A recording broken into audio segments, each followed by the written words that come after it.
राम राम साहब। देखो, अपन कोशिकांग के बारे में बात कर रहे थे। कोशिकांग में हमने लास्ट में न्यूक्लियस देखा था, न्यूक्लियस के बारे में पढ़ लिया था। आज हम बात करेंगे डीएनए के बारे में, है ना। डीएनए और साथ में आरएनए के बारे में भी बात कर लेंगे, ठीक है। डीएनए की अगर हम बात करें तो डीएनए जो है कहाँ पाया जाता है? केंद्रक के अंदर, न्यूक्लियस के अंदर पाया जाता है भैया। ये न्यूक्लियस के अंदर कौन होते हैं? क्रोमोसोम्स। क्रोमोसोम गुणसूत्र जो होते हैं, है ना, गुणसूत्र के अंदर क्या पाया जाता है? ये गुणसूत्र की संरचना किससे बनी होती है? 40% डीएनए और 60% प्रोटीन। इन दोनों से क्रोमोसोम्स का निर्माण होता है। इन दोनों चीजों से मिलकर किसका निर्माण होता है भैया? क्रोमोसोम का निर्माण होता है। आज हम बात करेंगे डीएनए की। डीएनए जो है ये किन किन चीजों से मिलकर बनता है, क्या संरचना है, इसका कार्य क्या है, इसके बारे में हम आज देखेंगे। डीएनए की अगर बात करूं तो इसका फुल फॉर्म होता है डीऑक्सीराइबोज न्यूक्लिक एसिड, है ना। डीएनए का फुल फॉर्म क्या होता है भैया? डीऑक्सीराइबोज न्यूक्लिक एसिड पूछा जाता है एग्जाम में। वैसे तो सबको याद है ना, एग्जाम में पूछा जाता है, लेकिन वैसे तो सबको याद होता है ये डीऑक्सीराइबोज न्यूक्लिक एसिड जो है वो क्या है भैया? डीएनए का फुल फॉर्म है। डीएनए की अगर हम बात करें तो डीएनए हमारे कोशिका के अंदर, सेल के अंदर मुख्यतः केंद्रक में, बाकी इसके अलावा 2 जगह और पाया जाता है। केंद्रक के अलावा 2 जगह और पाया जाता है। कहाँ कहाँ पाया जाता है भैया? एक तो माइटोकॉन्ड्रिया के अंदर पाया जाता है, दूसरा कहाँ पाया जाता है? हरित लवक, है ना। कहाँ पाया जाता है? हरित लवक के अंदर पाया जाता है, याद रखना, है ना। क्वेश्चन पूछा जाता है कि भैया डीएनए कहाँ पाया जाता है, केंद्रक के अलावा कहाँ पाया जाता है? तो माइटोकॉन्ड्रिया में पाया जाता है, हरित लवक में पाया जाता है। ये दोनों जगह में भी डीएनए पाया जाता है। लेकिन मुख्यतः अगर हम बात करें तो डीएनए का कार्य क्या होता है? देखो, डीएनए होता है क्रोमोसोम के अंदर, गुणसूत्र के अंदर।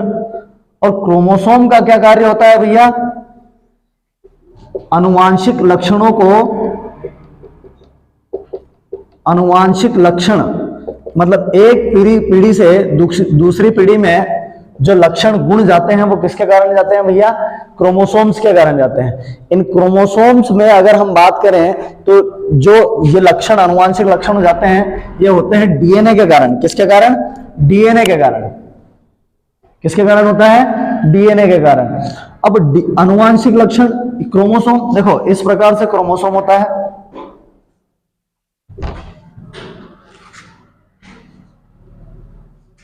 ये गुणसूत्र की संरचना है। इसको अगर हम और अंदर तक इसको खोल के देखा जाए तो इसके अंदर इस प्रकार से संरचना पाई जाती है। क्या पाई जाती है भैया? इस प्रकार से संरचना पाई जाती है। इस संरचना को ही क्या कहा जाता है भैया? डीएनए कहा जाता है। इसी संरचना को क्या कहा जाता है? डीएनए कहा जाता है। अब भैया ये संरचना देने के पीछे 2 वैज्ञानिक हैं, है ना, जिसको कहा जाता है कि डीएनए की डबल हेलिक्स संरचना किसके द्वारा दी गई? किसके द्वारा दी गई? है ना, वाटसन एवं क्रिक, है ना। 2 साइंटिस्ट थे, वाटसन एवं क्रिक। इन्होंने डीएनए की डबल हेलिक्स संरचना दी। डीएनए की अगर बात करें, डबल हेलिक्स का मतलब होता है द्विकुंडलित संरचना। डबल हेलिक्स का मतलब क्या होता है? द्विकुंडलित संरचना।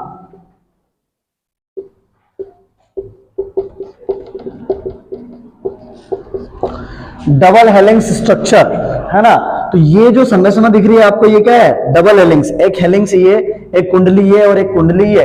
इस प्रकार से भैया अगर हम देखें माइक्रोस्कोप में डीएनए की संरचना तो इस प्रकार से दिखाई देती है।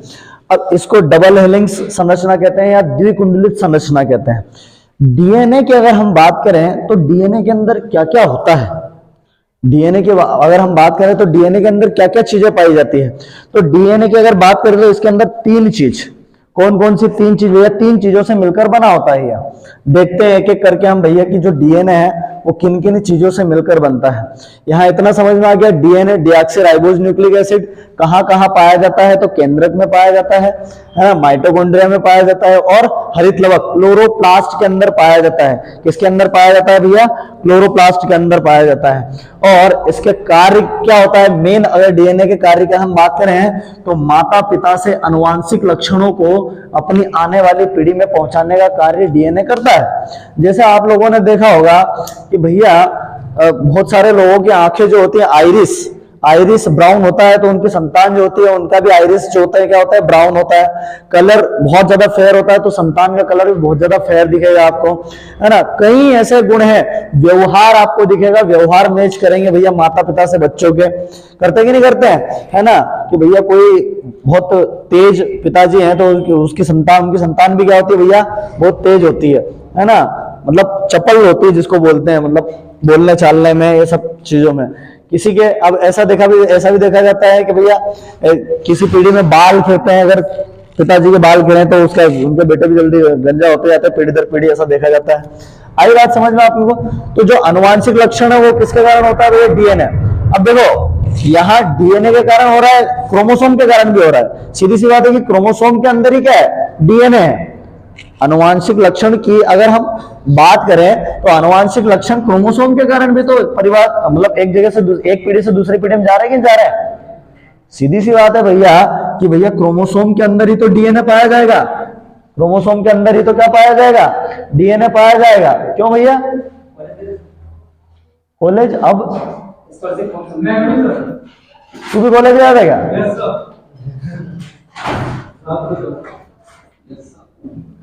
क्या आज 14 फरवरी है तो कुछ और मामला था है?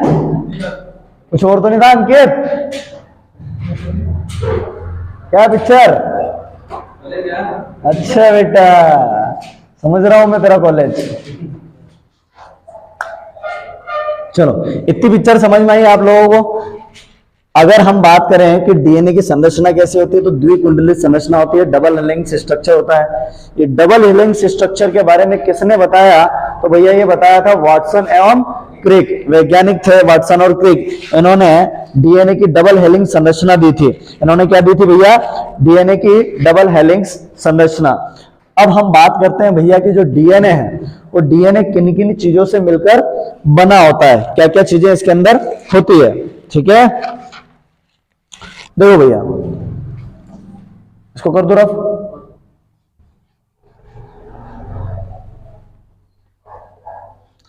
उसके पहले थोड़ी सी एक चीज समझो कि जो डीएनए होता है, इस डीएनए को अगर छोटे छोटे भागों में और बांटा जाए तो हमको दिखाई दे रही है कुछ इस प्रकार से संरचना दिखाई दे रही है। ये संरचना दिखाई दे रही है।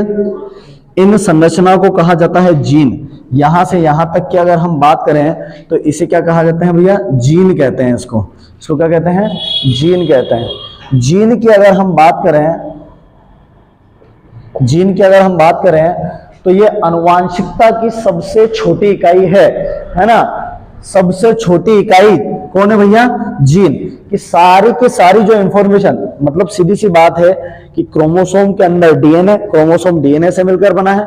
और डीएनए किससे मिलकर बना है? तो डीएनए किससे मिलकर बना है भैया? जीन से मिलकर बना है। किससे मिलकर बना है? जीन से मिलकर बना है। जीन ही जो है आनुवांशिकता की सबसे छोटी इकाई है। इसकी भैया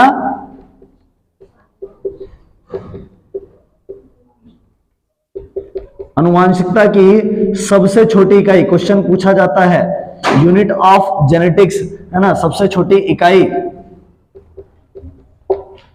कि आनुवांशिकता की सबसे छोटी इकाई कौन है? जीन है।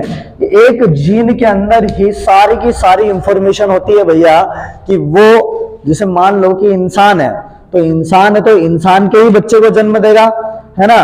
कोई चेंज हो जाएगा क्या? कुछ परिवर्तन आएगा क्या? शरीर भी वैसे ही रहेगा, सेम कार्य क्रिया विधि भी वैसी ही रहेगी, वैसा का वैसा शरीर रहेगा, हाथ पैर वगैरह वगैरह XYZ जो भी आपको दिखेगा। मतलब हम ये बोल सकते हैं कि भैया कोई इंसान जो है किसी दूसरे जानवर के बच्चे को जन्म नहीं दे सकता, पॉसिबल नहीं है ना, क्योंकि इसके जीन में इंफॉर्मेशन वैसी होती है। इनके जीन में कि इंसान का जो डीएनए है उसके अंदर जो जीन है वो जीन में इंफॉर्मेशन है कि भैया शरीर कैसा बनेगा, है ना, किस प्रकार से विकास होगा, कैसे कार्य करेंगे। आई बात समझ में कि नहीं आई? किसके अंदर होता है वो सब? जीन के अंदर होता है। किसके अंदर होता है सारी चीज इंफॉर्मेशन? जीन के अंदर। और जीन के अंदर ये जो संरचना दिखाई दे रही है आप लोगों को, ये संरचना होती है, इनको न्यूक्लियोसाइड कहा जाता है। क्या कहा जाता है? न्यूक्लियोसाइड। समझना जरा, इस संरचना को क्या कहते हैं? 1 2 3 4 5 6 7 8 9 10। न्यूक्लियोटाइड नहीं, न्यूक्लियोसाइड है ना। क्या कहा जाता है इनको? न्यूक्लियोसाइड कहा जाता है। आई बात समझ में? क्या कहा जाता है? जीन के अंदर जो संरचना बनी होती है उसे क्या कहा जाता है? न्यूक्लियोसाइड। ये न्यूक्लियोसाइड के अंदर कई प्रकार के न्यूक्लियोटाइड होते हैं, है ना। न्यूक्लियोसाइड के अंदर कई प्रकार के न्यूक्लियोटाइड होते हैं जिनके अंदर छुपी होती है भैया इंफॉर्मेशन।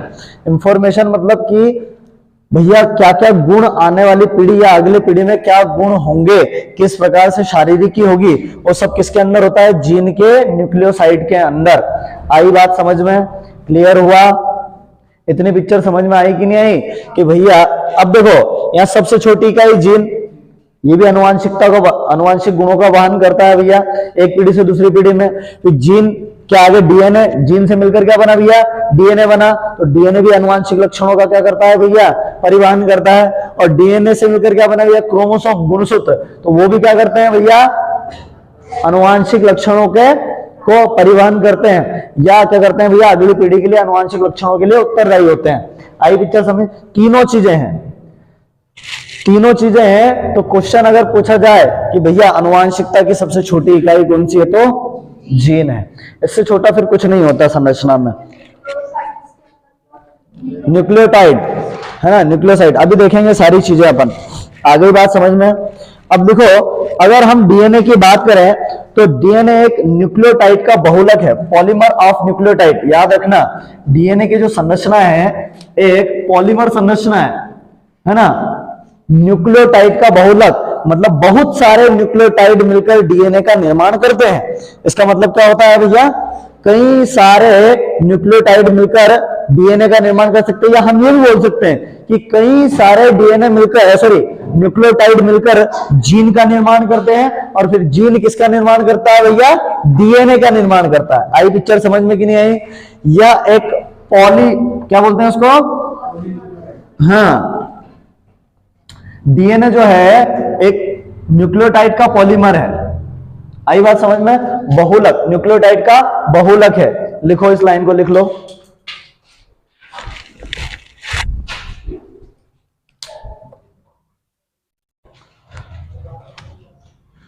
Polymer of nucleotide.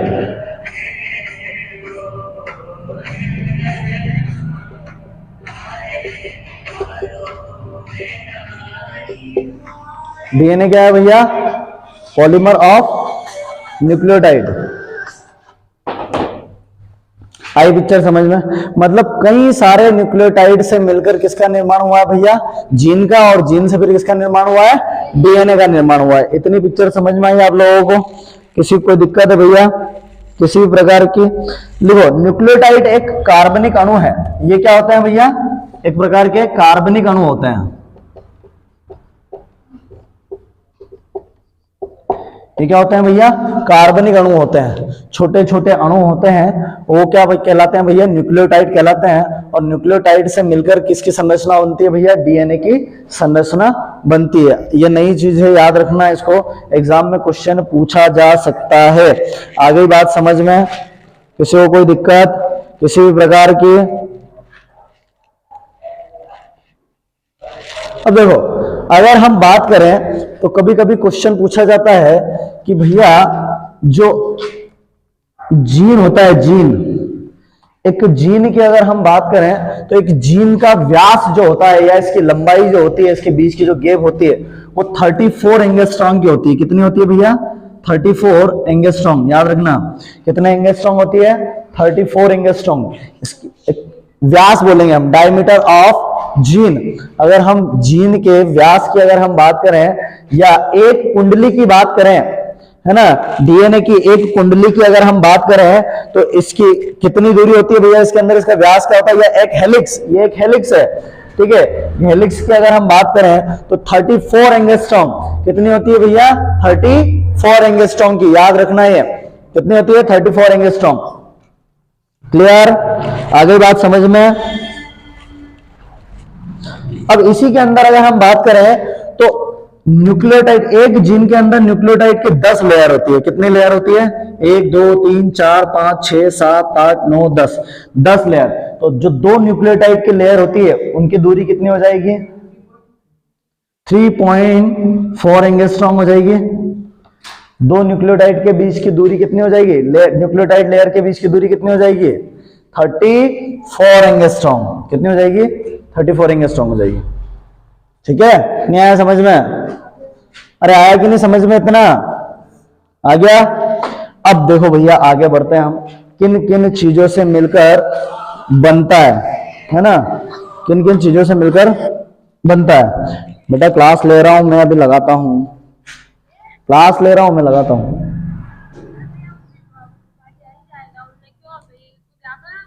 बेटा मैं क्लास ले रहा हूं, पढ़ा रहा हूं।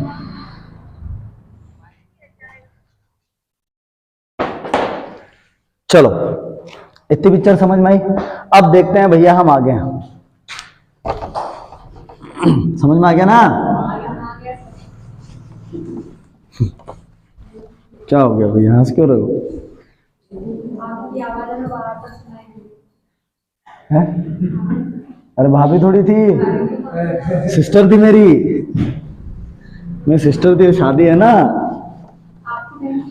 कल और परसों, छुट्टी, मामा की लड़की की शादी है। कल और परसों अपन छुट्टी पे हैं। है? क्या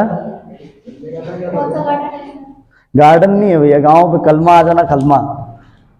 सपरिवार आमंत्रित हो आप सब, है ना?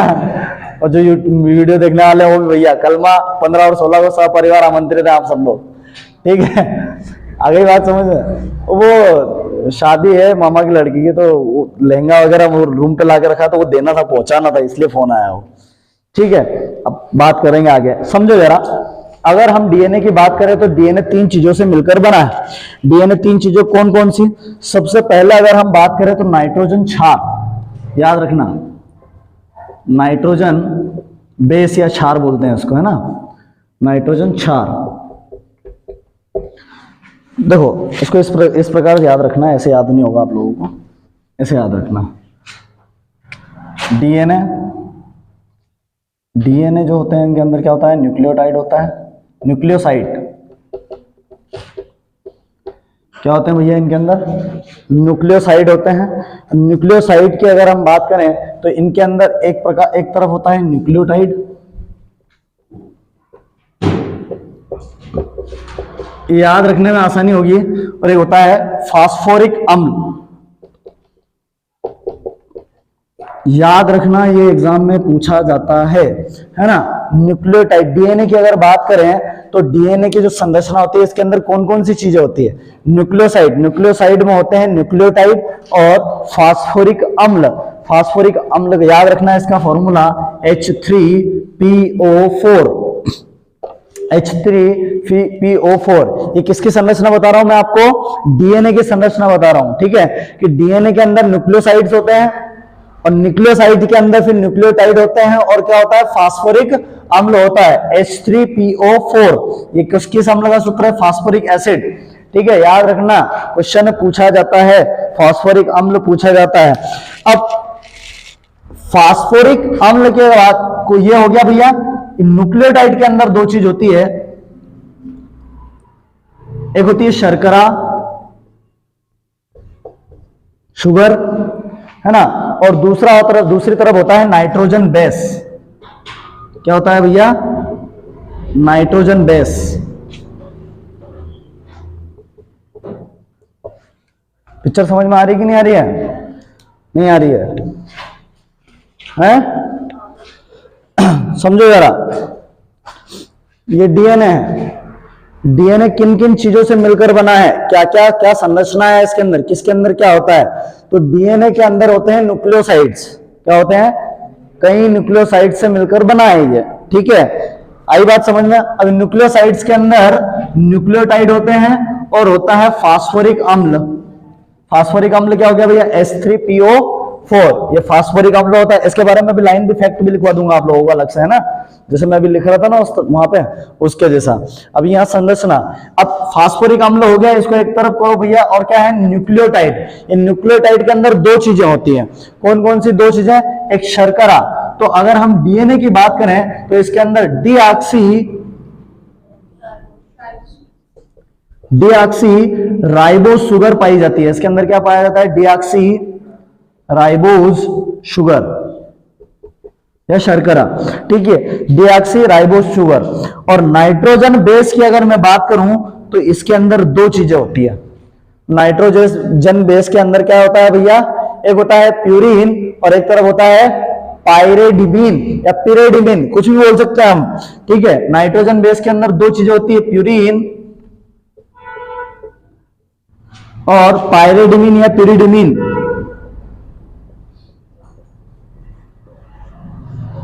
क्या होता है? पायरेडिमिन या पिरिडिमिन। याद रखना, ठीक है, याद रहेगा कि नहीं रहेगा? रह जाएगा।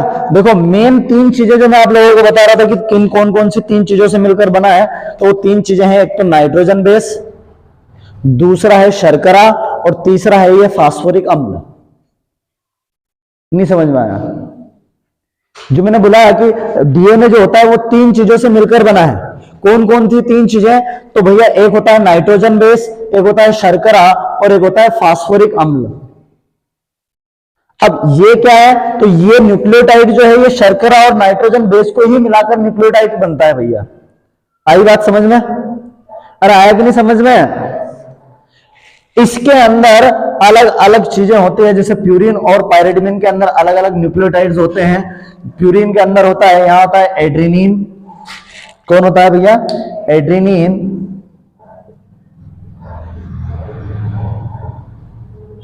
और साइटोसिन, सॉरी ATGC, हाँ ग्वानिन होता है। यहां होता है एड्रीनिन और ग्वानिन। कैसे याद रखना है इसको? ये A, यहां T, G और C।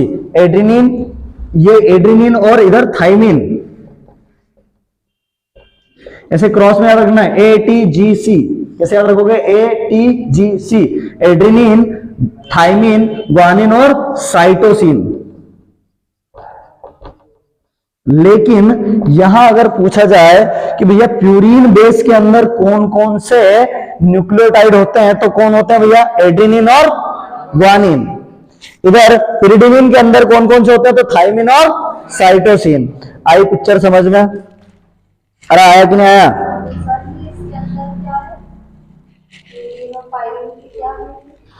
इनको हम बोल सकते हैं कि इनको प्यूरिन क्षार बोल सकते हैं, प्यूरिन बेस बोल सकते हैं, और इनको पैरिडमिन बेस बोल सकते हैं, या हम इनको न्यूक्लियोटाइड भी बोल सकते हैं, कोई दिक्कत नहीं है, ठीक है। इनको हम न्यूक्लियोटाइड भी बोल सकते हैं। यहां आपको याद रखना है प्यूरिन बेस के अंदर एड्रीनिन और ग्वानिन और पिरिडिमिन बेस के अंदर थाइमिन और साइटोसिन। अब देखो पिक्चर, यहां एड्रीनिन और थाइमिन जो है ये एक युग्म के द्वारा, मतलब ये एक जोड़ा बनाते हैं जिसमें डबल बॉन्ड होता है। ये एड्रीनिन किसके साथ जुड़ा होता है? थाइमिन के साथ जुड़ा होता है, समझना। एड्रीनिन किसके साथ जुड़ा होता है? थाइमिन के साथ। और ग्वानिन किसके साथ जुड़ा होता है? साइटोसिन के साथ, ट्रिपल बॉन्ड के साथ में। देखो है अलग अलग। प्यूरिन बेस के अंदर कौन कौन है? एड्रीनिन और ग्वानिन। और पायरिडिमिन के अंदर क्या है? थाइमिन और साइटोसिन। तुम्हारे दिमाग में ये पिक्चर छप जाएगी जब एग्जाम में कभी क्वेश्चन पूछा गया कि भैया नाइट्रोजन बेस के अंदर कौन कौन से बेस होते हैं, तो एक होता है प्यूरिन और एक पिरिडिमिन। दिमाग में आ जाएगा भैया कि यहाँ क्या है? प्यूरिन है और इधर क्या है? पिरिडिमिन है। अब प्यूरिन के अंदर दो, हमको याद है कि ATGC, ऐसे याद करना है अपने को।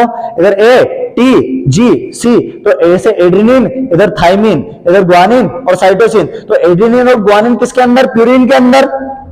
और थाइमिन और साइटोसिन किसके अंदर भैया? पिरिडिमिन के अंदर। आई पिक्चर समझ में? यहां से क्वेश्चन एक पूछा जाता है, याद रखना। आई पिक्चर क्लियर हुआ कि नहीं? हुआ? आगे समझ में? ये तो ये भैया तीन चीजें हो गई, नाइट्रोजन बेस हो गया, शुगर हो गई, और क्या हो गया, फास्फोरिक अम्ल। इसका फॉर्मूला याद रखना, ये किसके अंदर पाया जाता है भैया, डीएनए के अंदर पाया जाता है। किसके अंदर पाया जाता है, ये संरचना डीएनए के अंदर पाई जाती है। आई पिक्चर समझ में भैया? किसी को कोई दिक्कत है किसी प्रकार की? अरे समझ में आया कि नहीं है? ठीक है, लिखवाने की जरूरत तो नहीं है ना अलग से? चलो ठीक।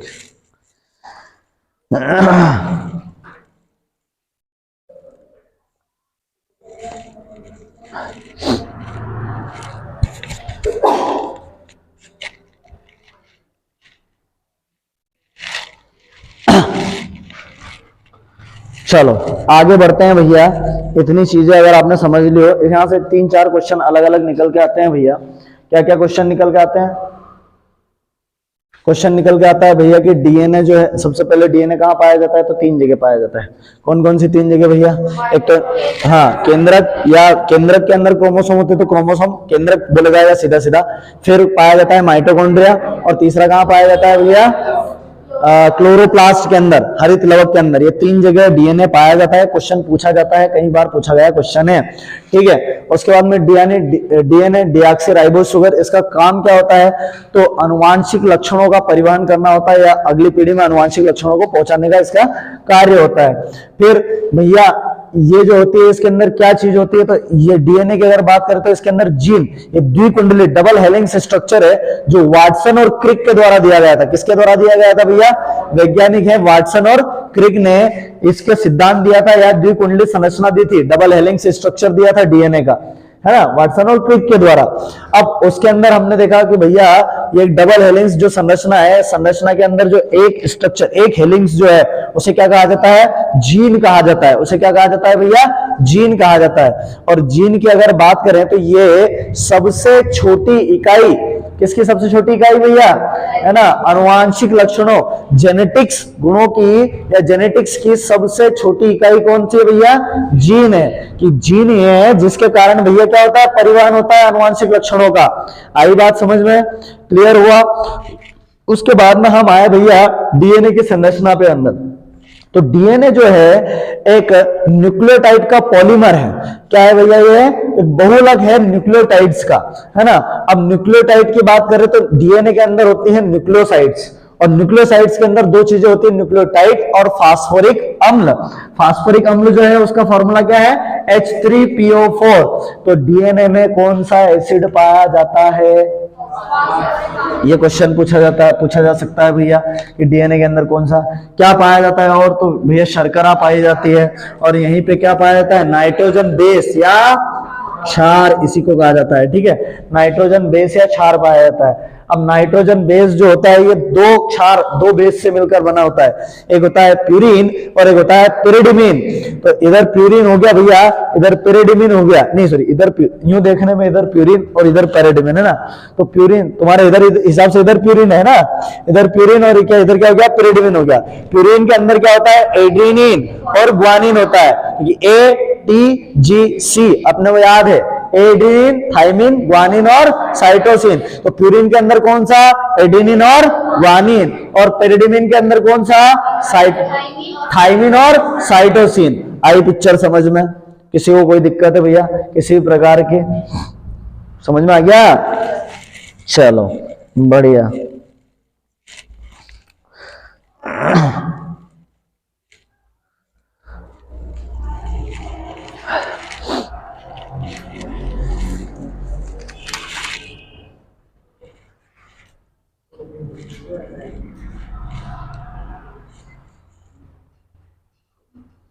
अब देखो यही थोड़ा सा आरएनए समझ लो कि आरएनए की संरचना भी सेम होती है, लेकिन आरएनए जो होता है सिंगल हेलिक्स संरचना होती है, एकल कुंडलित संरचना होती है। यही ये डीएनए पूरा कंप्लीट हो गया भैया, है ना, डीएनए पूरा कंप्लीट हो गया। डीएनए में इससे बाहर कोई क्वेश्चन नहीं पूछा जाता है। खास क्वेश्चन जो पूछे जाते हैं वो मैंने आपको सारे बता दिए। अब यहाँ आरएनए के बारे में हम थोड़ा सा जान लेते हैं, और डीएनए में आरएनए में अंतर भी समझ में आ जाएगा आप लोगों को। देखो आरएनए की बात करूं तो आरएनए जो होता है क्या होता है, ribose nucleic acid, ribose nucleic acid ये इसका फुल फॉर्म होता है। अब आरएनए की बात करें तो आरएनए और डीएनए में सबसे बड़ा अंतर, पहला अंतर कि भैया आरएनए जो है सिंगल हेलिक्स एकल कुंडलित संरचना होती है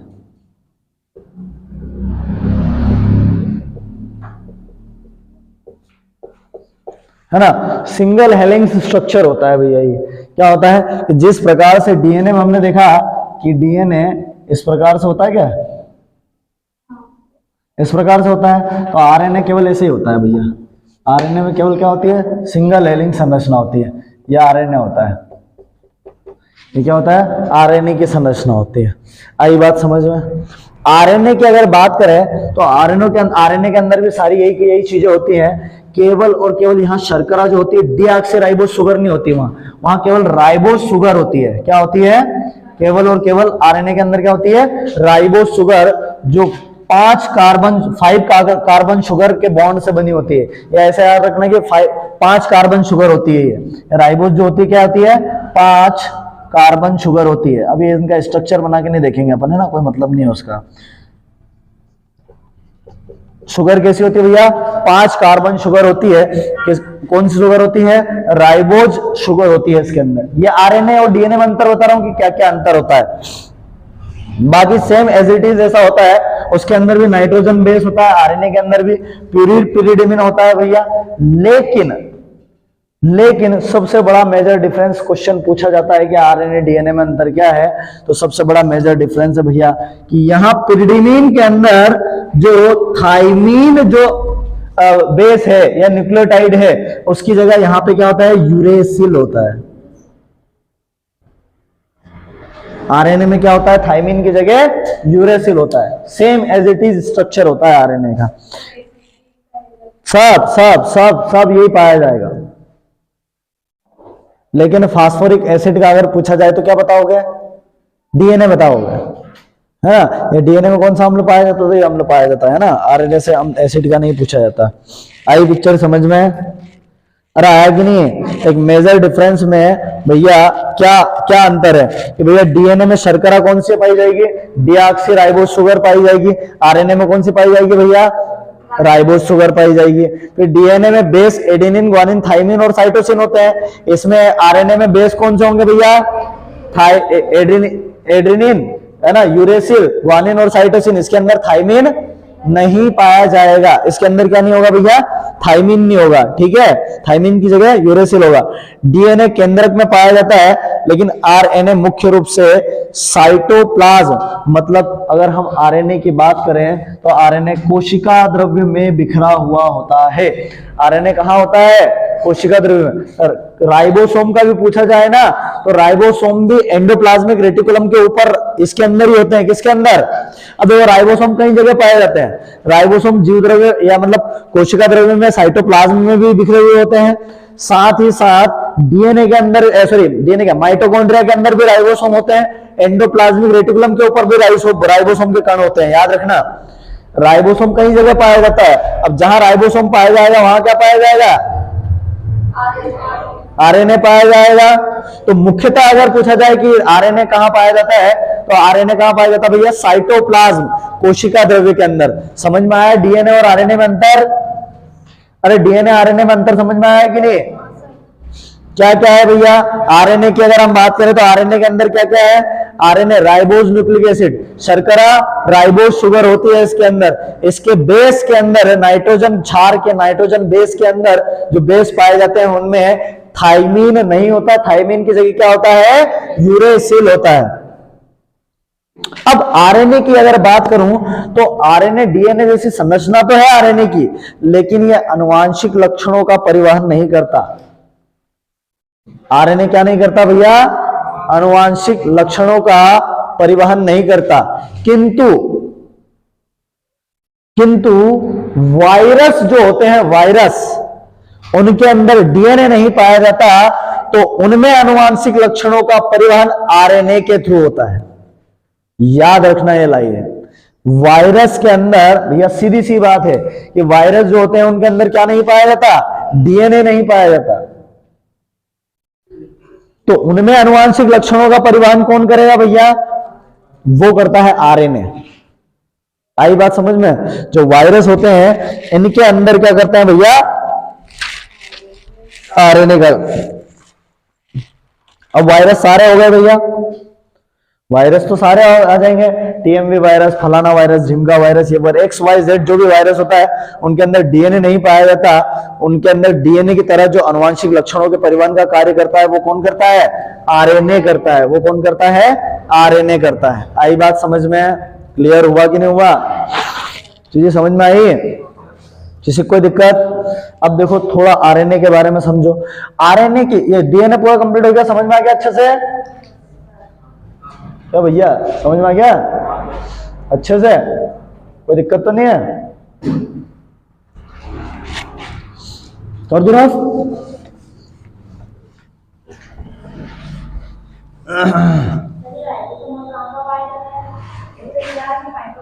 एंडोप्लाज्मिक रेटिकुलम, माइटोकॉन्ड्रिया के अंदर भी पाया जाता है राइबोसोम, और अपना साइटोप्लाज्म होता है उसमें बिखरा हुआ होता है राइबोसोम, राइबोसोम के कण।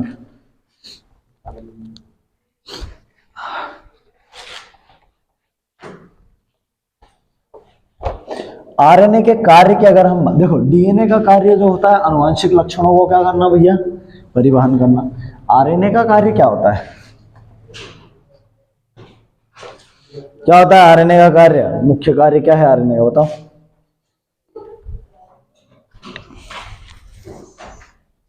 क्या देवराज नहीं आया ना? डंडा भी लेके नहीं आया वो, तो डंडे की समस्या खत्म करनी पड़ेगी मेरे को। क्या होता है आरएनए का कार्य, क्या होता है बेटा?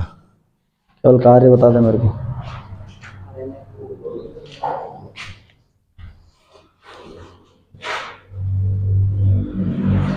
क्या होता है आरएनए कार्य, क्या होता है आरएनए क्या कार्य, क्या होता है आरएनए का? है प्रोटीन? क्या प्रोटीन? क्या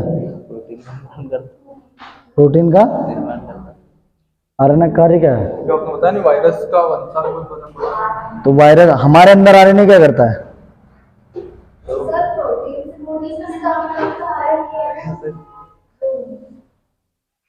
बता ही नहीं रहे? कहीं हाँ सर, कहीं हाँ सर।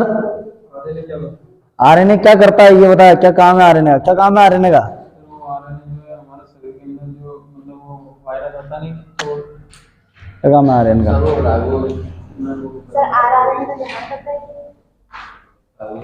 अरे जानवर हो। अरे भैया सीधी सी बात है, आरएनए का मुख्य कार्य राइबोसोम के साथ में प्रोटीन निर्माण का कार्य होता है, प्रोटीन का संश्लेषण करता है। दिन नहीं बताएगा आरएनए के बारे में? साफ साफ शब्दों में, एक शब्द में उत्तर आता है भैया कि राइबोसोम जो है, सॉरी आरएनए जो है भैया राइबोसोम के साथ। जब राइबोसोम पड़ा रहा था तो कहाँ आंख खुली थी कि बंद थी? अरे भैया प्रोटीन संश्लेषण में मदद करता है ना राइबोसोम की। कितने प्रकार का होता है आरएनए?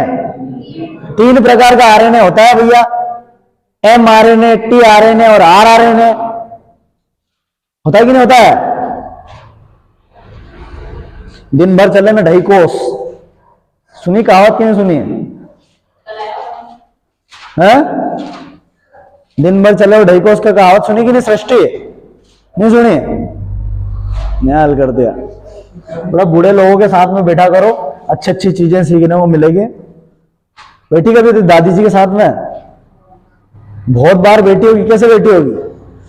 बात करो उनसे, उनके पास बैठोगे नई नई चीजें सीखोगे उनसे। अब बैठो तो कहीं वहां बैठो तो फोटो वोटो खिंचाने के लिए बैठी है हमारे पास फुर्सत। आजकल यही ट्रेंड चल गया है, बुजुर्गों के पास में, बूढ़े लोगों के पास में बैठने से कई चीजें सीखने को मिलती है ना? क्यों? क्योंकि जिंदगी भर का अनुभव दे देते हैं आपको अगर उनके पास बैठ जाओगे आप। अब यही नहीं पता है तुमको दिन भर चले और ढाई कोस का मतलब क्या होता है? क्या होता है दिन भर चले और ढाई कोस? दिन भर चले ढाई कोस मतलब दिन भर में ढाई कोस चलते हैं। उक्त मुहावरे का अर्थ बताइए, दिन भर चले और ढाई कोस क्या होता है वंदना? पूरा काम कर लिया और फिर आपने से पूछा कि थोड़ा सा काम भी आपने से उसको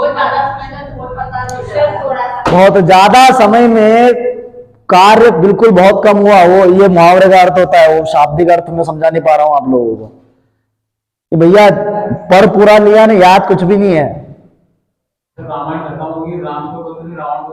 हाँ, आखिर रामायण हुई है अन पीछे की सुरपनखा की नाक केना काटी थी, यूं पूछे ले।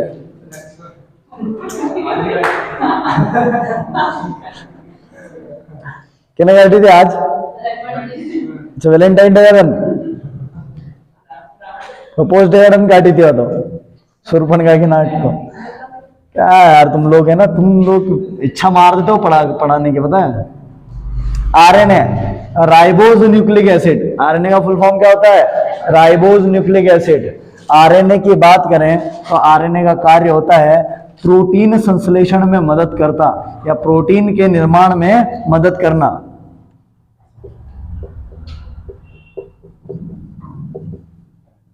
किसकी मदद करता है ये? राइबोसोम की मदद करता है। आरएनए जो होता है 3 प्रकार का होता है, एमआरएनए, टीआरएनए और आरआरएनए। ये पहले भी पढ़ा चुका हूं मैं आप लोगों को, बार बार पढ़ा रहा हूं फिर भी याद नहीं रह रहा है।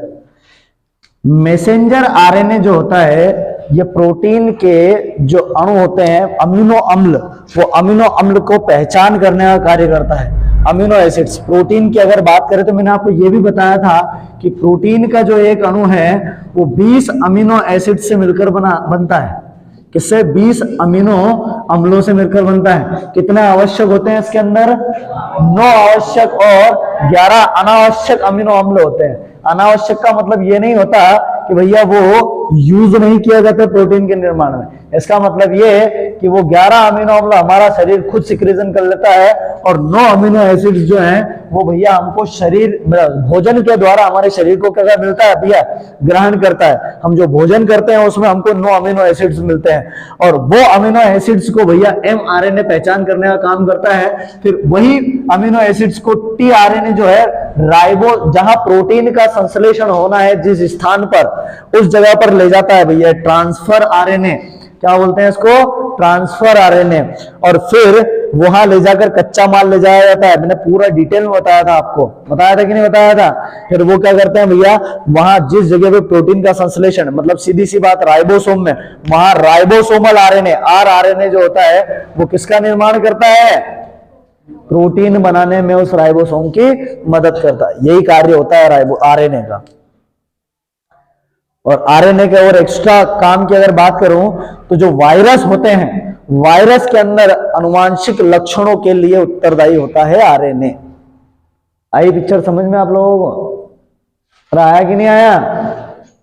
ये होता है आरएनए। क्या है इसके अंदर? कुछ भी तो नहीं है आरएनए में। इतनी सी चीजें याद रखनी है।